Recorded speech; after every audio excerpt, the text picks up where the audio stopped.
The rain had started 3 days ago. At first, it was a welcome break from the July heat wave. Kids in the ironbound neighborhood of Newark danced under gutters and splashed through rising puddles.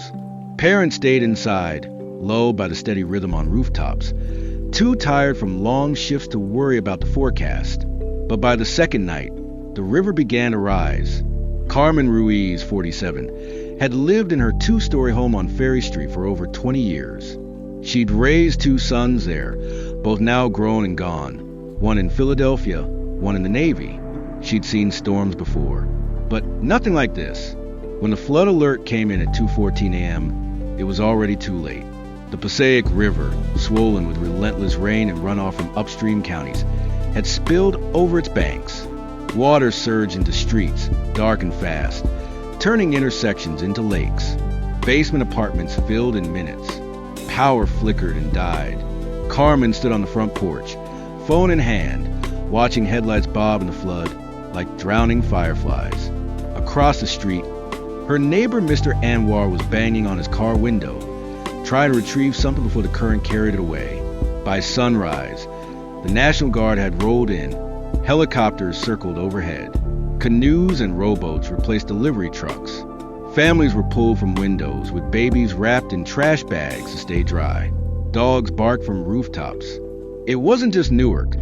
Towns all along Passaic were underwater. Patterson, Little Falls, Fairfield. It was a flood like the ones from old black and white photos, except this time it was in color, with live coverage on every screen.